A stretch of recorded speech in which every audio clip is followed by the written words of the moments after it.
저 여러분들이 한 절씩 교도하겠습니다. 주의 사자가 빌립에게 말하여 이르되 일어나서 남쪽으로 향하여 예루살렘의 가사로 내려가는 길까지 가라 하니 그 길은 광야라.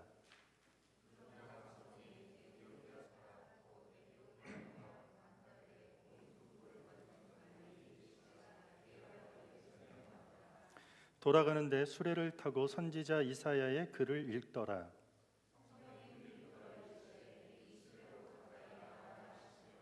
빌립이 달려가서 선지자 이사야의 글 읽는 것을 듣고 말하되 읽는 것을 깨닫느냐?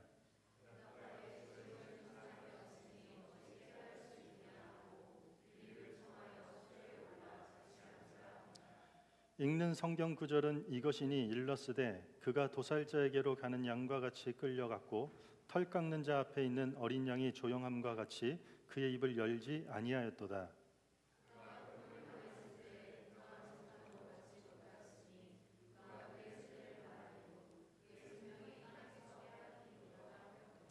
그 내시가 빌립에게 말하되 청컨대 내가 묻노니 선지자가 이 말한 것이 누구를 가리킴이냐? 자기를 가리킴이냐? 타인을 가리킴이냐?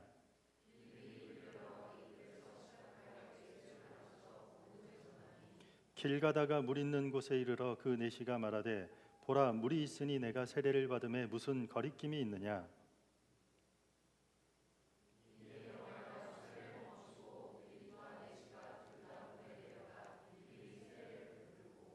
둘이 물에서 올라올새 주의 영이 빌립을 이끌어 간지라. 내시는 기쁘게 길을 가므로 그를 다시 보지 못하니라. 빌립은 아소도에 나타나 여러 성을 지나다니며 복음을 전하고 가이사랴에 이르니라. 아멘. 자, 오늘 사도행전 15번째 시간입니다. 오늘 말씀 제목은 최적의 경로라는 주제로 하나님 말씀 증거하도록 하겠습니다.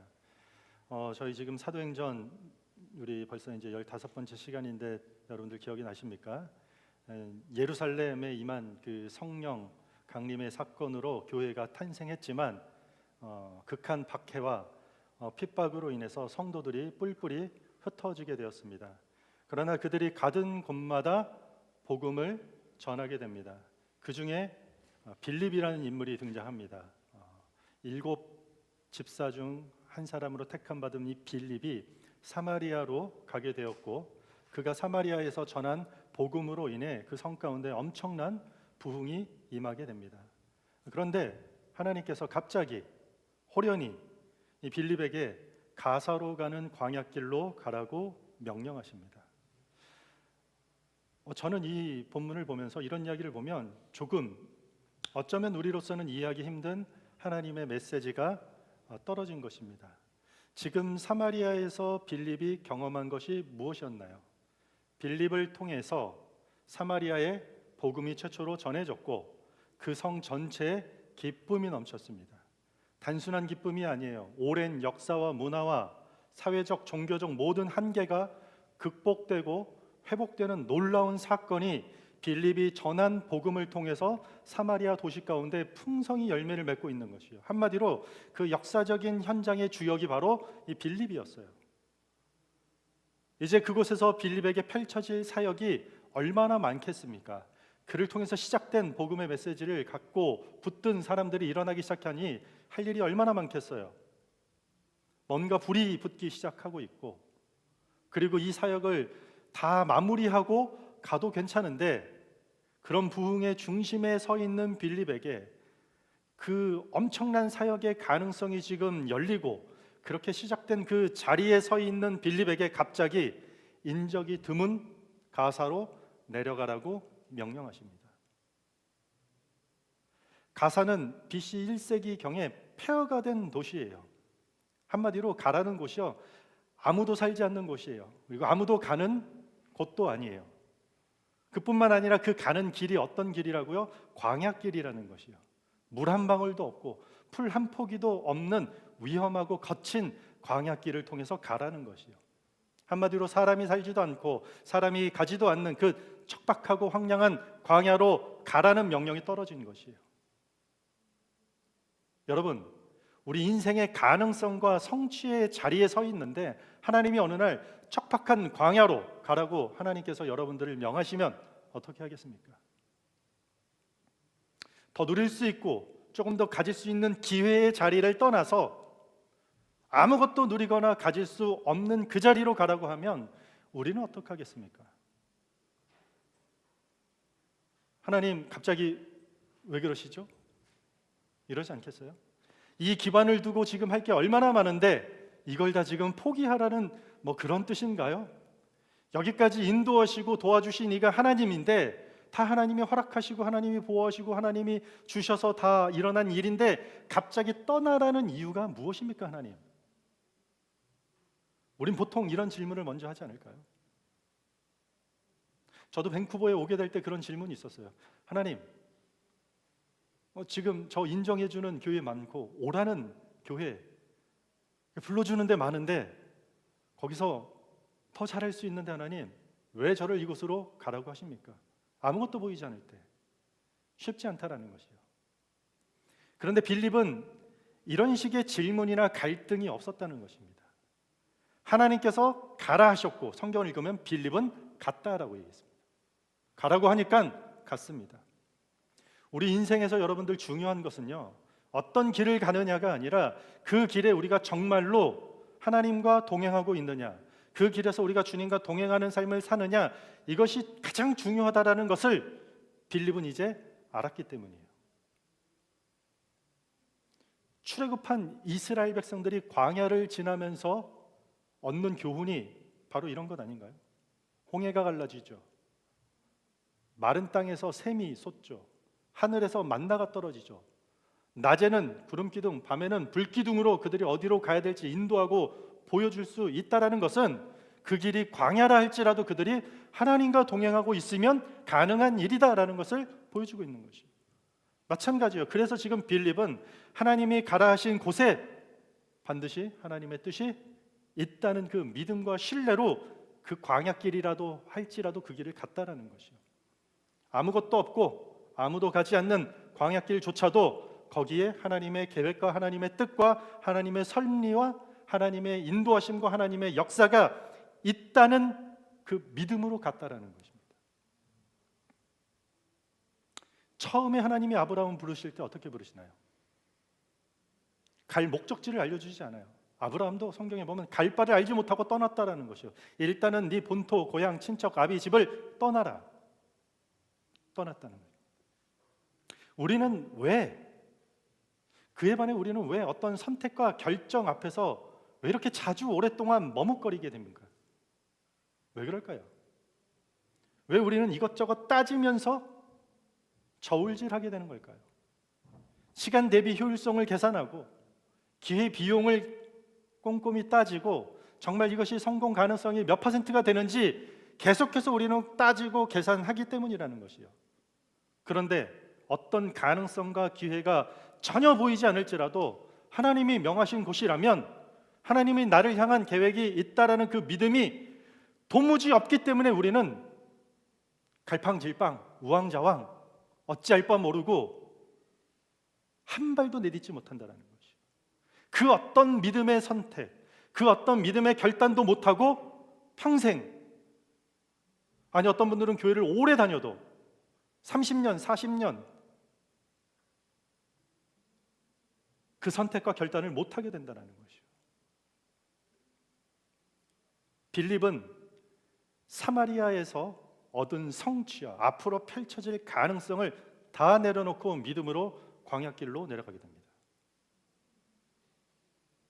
아무도 살지 않고 아무도 가지 않는 척박한 그 길에서 정말 예상치 못한 만남이 하나 성사됩니다. 우리가 읽은 성경에 보면 에디오피아 여왕 간다게의 모든 국고를 맡은 관리인 네시가 등장합니다. 그 사람을 만나게 됩니다. 에디오피아는 이 당시에는 지금의 수단 지역이에요. 이집트 아래에 있는 수단 지역이에요. 에디오피아라는 이 단어 자체가요, 검게 그을린이라는 뜻이에요. 그러니까 대놓고 아프리카 흑인을 뜻하는 단어 중에 하나예요. 여기서 에디오피아 여왕 간다게는요, 여왕 이름이 아니라 일종의 자귀예요. 타이틀이에요. 그 여왕의 국고를 맡은 사회적 직위가 높은 관료인 에디오피아 네시를 만나게 돼요. 여러분들, 에디오피아에서 지금 예루살렘으로 예배하고 돌아가는 길이에요. 왕복 거리가요, 학자들이 추정하건대 3개월에서 최소 6개월은 걸린대요. 엄청난 여행을 예배하기 위해 출발한 사람이에요. 그가 예루살렘에 예배하러 갔다가 돌아가는 길에 그 마차 위에 수레에 앉아서 성경을 하나 읽고 있었어요. 이사야서 읽고 있었어요. 뭐가 아쉬워서 그렇게 능력 있고 고위 간부 정도 되는 사람이 이 먼 길을 1500km나 되는 이 길을 예배하러 왜 왔는지 모르겠지만 확실한 건 그는 다 가진 것 같지만 뭔가 채워지지 않는 어떤 영적 갈증, 어떤 그 목마름이 있었다라는 것이요. 신앙의 목마름이 있는 진지한 구도자였다라는 것은 사실이에요. 빌립이 지금 그 사람을 만난 것이에요. 갑자기 사마리아에서 부흥이 일어나고 그 부흥의 주역으로 서 있는 빌립에게 광야길로 가라고 명령하자 한 채의 망설임과 다른 불만 없이 하나님 말씀에 순종하자 하나님이 그렇게 명하신 말씀하신 이유가 서서히 지금 드러나기 시작하는 것이에요. 심지어 이사야서를 읽고 있는데요, 읽고 있는 내용이요 뭐냐면 고난받는 종에 대한 이야기예요. 오늘 읽었죠. 근데 이게 이사야 자신을 말하는 거냐 아니면 도대체 누구를 말하는 거냐 궁금해하고 있었다라는 것이요. 사실 그것은 오신 메시아를 뜻하는 것이요. 지금 모든 타이밍이 정확해요. 에디오피아 내시가 예배하기로 가기 위해서 예루살렘까지 1500km나 되는 순례길을 떠나왔어요. 그리고 이제 고향으로 돌아가면서 그 시간에 광야길을 지나고 있고 수레에 앉아가지고 하필이면 성경 어디를 읽다고요? 이사야서 고난받는 종에 대한 부분을 읽고 있어요. 당시 문화대로면 큰 소리로 막 읽는 게 성경 읽는 방식이에요. 빌립이 복음을 전할 수 있는 진짜 그야말로 완벽한 타이밍이라는 것이요. 마치 이것은 우연을 가장한 필연이라고 할 수 있는 것이요. 완벽한 하나님의 섭리와 계획이 지금 짜여져 있는 현장에 들어가게 된 것이에요. 여러분들 만약에요. 빌립이 광야길로 가라라는 그 명령에 우물쭈물 어쩔 줄 몰라서 아니요 내일이요 아니 여기서 이 사역 이만큼만 완성하고요 아니 그건 한 3개월 후쯤에 제가 갈 수 있을 것 같습니다 지금은 바빠서 미뤘다라면 에디오피아 내시를 만나지 못했을 것입니다. 그래서 여러분요 순종이라는 것 있잖아요. 순종, 우리가 신앙생활에서 하는 순종이라는 것은요 순종했느냐 순종 안 했느냐는 그렇게 중요하지 않아요. 어쩌면 타이밍이 더 중요해요. 적시에 순종했는가. 여러분 만약에 누가 힘든 일을 겪고 있어요. 기도하는데 그 사람이 마음 가운데 떠오르고 뭔가 내가 가서 위로해 줘야 될 것 같고 격려해야 될 것 같은 것들이 막 마음속에 하나님이 감동을 주시는데 머뭇거리다가 한 달이 지나서 2달이 지나서 위로한들 무슨 위로가 됐겠습니까? 다 지난 일인데. 그래서 순종은 했느냐 안 했느냐 중요하지 않아요. 어쩌면 즉시 적시에 즉각적으로 했느냐라는 타이밍이 순종이 훨씬 중요하다는 것이죠. 제가 아는 선교사님 중에 3년 동안 이제 중국 선교를 위해서 훈련을 받고 중국 본토에 들어갔습니다. 중국에 도착해서 며칠 되지 않았는데 은행에서 뭔가 일이 꼬이게 된 일이 생겼어요. 이 일을 당장 그날 그 시간에 그날까지 해결하지 않으면 체류 자체가 되지 않고 추방당할 수 있는 위급한 상황이 벌어진 것이에요. 시간이 없는데 그 선교사님을 도와줘야 되는 다른 선교사님이 연락이 안 되는 것이에요. 숙소 방 안에서 전화를 아무리 해도 안 받고 전화도 오지 않고 오매불망. 선교사님이 기도하기 시작합니다. 하나님, 이게 마감 시간 5시가 되면 저 여기 체류에 3년 동안 기도하고 준비하고 왔는데 일주일도 안 있다가 쫓겨나게 될 것 같습니다. 하나님, 기도했다라는 거죠. 기도하는데 이 선교사님 마음 가운데 당장 나가라는 것이에요. 문 밖으로 막 가슴이 벅차게 일단 나가라는 것이에요. 그래서 문을 열고 나왔대요. 나왔더니 웬 청년이 엘리베이터를 문이 딱 열리더니 웬 한국 사람으로 보이는 청년이 하나 딱 내린다라는 것이에요. 그 청년이 바로 접니다. 그리고 저에게 부탁을 하는 것이에요. 마주치자마자 웬 여자가 저한테 한국 사람이세요? 네. 제가 너무 급한 일이 있는데 좀 도와줄 수 있어요? 뭔데요? 근데 지금 한 2-3시간 저랑 가서 이 일을 봐줘야 돼요. 가지요.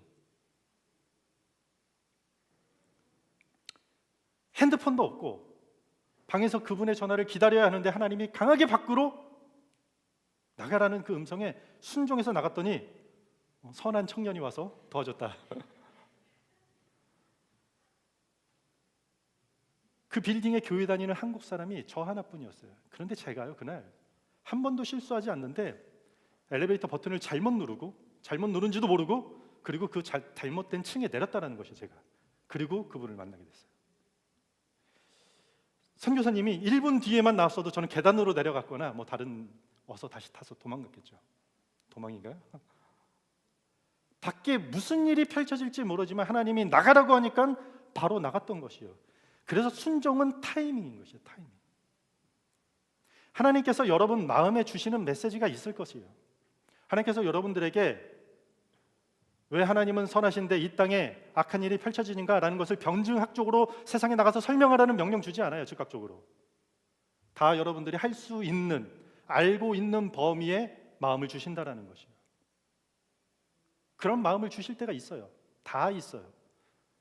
사랑과 용서와 헌신과 섬김의 순종은요, 그래서 타이밍이라는 것이에요. 그 시간이 지나버리면 그 순종을 통해서 펼쳐지고 열리게 될 놀라운 일들도 다 지나가서 못 보는 것이에요. 그래서 늦게 순종한 사람들은요, 하나님이 하신 일들을 경험하지 못하게 되는 경우가 생기는 것이에요. 한참 뒤에 부시시한 모습으로 나가서 하나님 저 했는데 왜 이거 어쩌라는 겁니까? 이미 기차는 지나갔는데. 여러분들 마음에 울림을 주시고 하나님께서 여러분들 생각을 주시는 그 하나님의 요청에 바로 순종하시기 바랍니다. 그러면 하나님이 준비하신 그 계획, 하나님이 왜 그 일을 하라고 했고 왜 그곳에 가라고 했는지에 대한 그 섭리를 우리가 반드시 경험할 것입니다. 오늘 빌립을 통해서 지금 그것을 보여주고 있는 것입니다. 이어서 우리 29절을 보면은요, 30절과 여러분들 한번 읽겠습니다. 29절부터 30절까지 시작.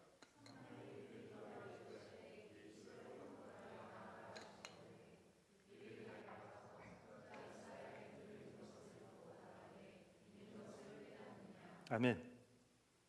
성령이 지금 빌립에게 이제 광야에 가니까 왜 마차를 타고 지나가는 왜 이디오피아 사람이 보이는 것이에요.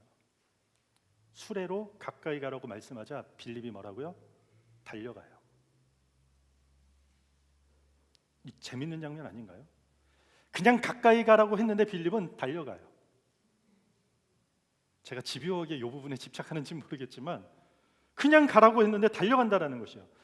하나님이 말씀하신 것 이상을 했다라는 것이요. 저는 어쩌면 보면은 이것이 믿음의 사람들의 특징이라고 할 수 있어요. 하나님 말씀 그 이상을 하는 사람들, 그냥 가면 되는데 뛰어가는 사람들, 그냥 예배 드리면 되는데 뜨겁게 더 간절히 예배 드리는 사람들, 적당히 헌신해도 충분한데 최선을 다해 헌신하는 사람, 믿음의 사람들의 특징이라는 것이요. 현대인들의 특징이 있어요. 여러 특징들이 있겠죠. 그런데 특별히 지금 현대인들의 특징은요, 자기에게 주어진 어떤 권리 있죠. 권리. 그리고 내가 자신이 누려야 될 그 권리에 대해서는 너무나 예민해요. 뭔가 자기 권리에 침해가 될 것 같으면 난리가 나요. 큰일 나요. 거침이 없어요. 반면에 정작 자기 자신이 헌신해야 하는 어떤 책임, 내가 가져야 될 어떤 의무에 대해서는 너무 둔감하다라는 것이에요. 그래서 책임은 모조리 다 부담감으로만 받아들이는 왜곡된 이기심으로 변형되어 버려요. 현대인들이 가지고 있는 특징이에요. 그런데 하나님 나라에 쓰임받는 사람들은요, 이와 정반대라는 것이에요. 그리스도인으로서 누려야 될 권리에는 오히려 둔감해요. 그건 하나님께 맡겨요. 하나님께서 다 알아서 주시겠구나. 먼저 그의 나라와 의를 구하면 모든 것을 더하실 하나님을 그냥 믿고 맡겨버린다는 것이죠.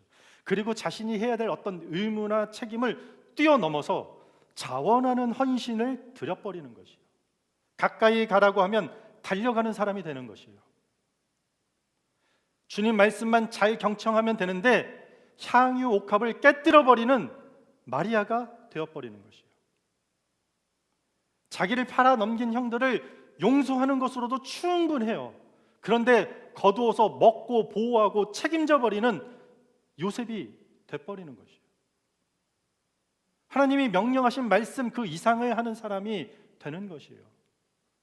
바로 이렇게 영적 반응 속도가 빠른 사람들을 통해서 하나님은 이 세대를 지금도 변화시키고 있다는 것이요.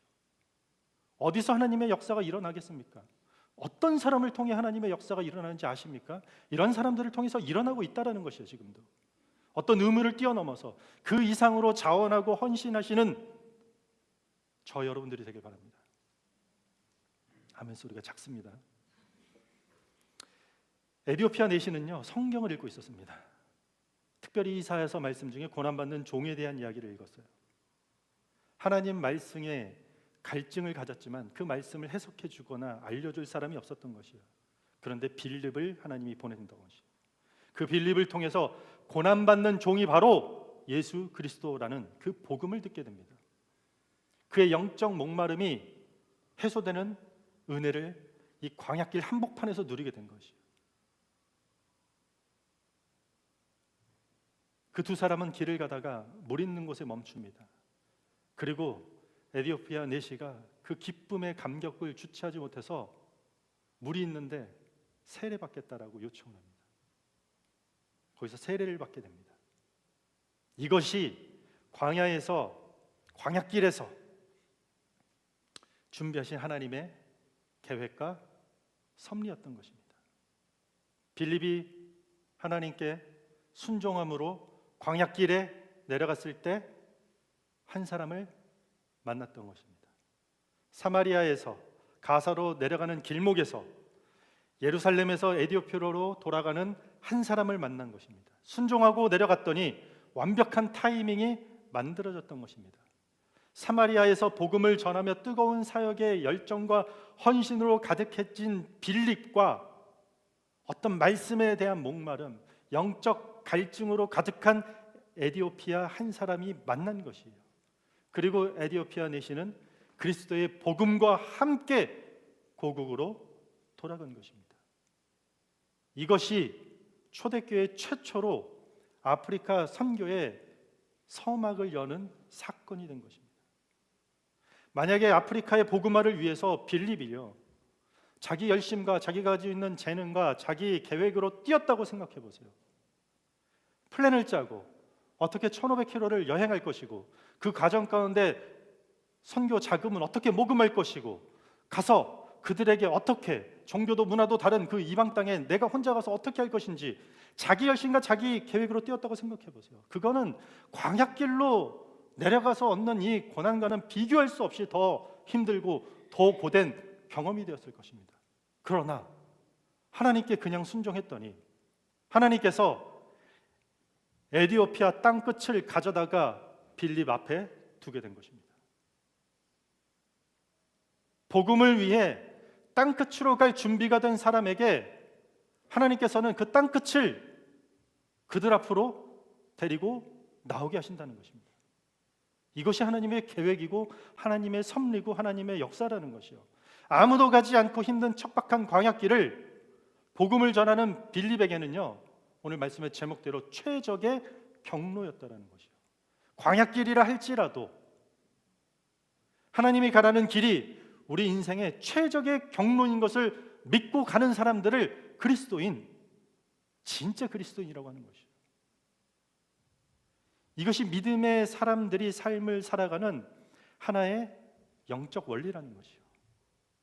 하나님 말씀에 순종하면 하나님이 우리와 관계된 모든 것들을 끌어오시고 우리 앞에 두시고 우리 앞에 순복하게 하시고 이루시는 형통이 따라오는 것이다. 이것이 믿음의 사람들이 살아가는 삶의 영적 원리라는 것이에요.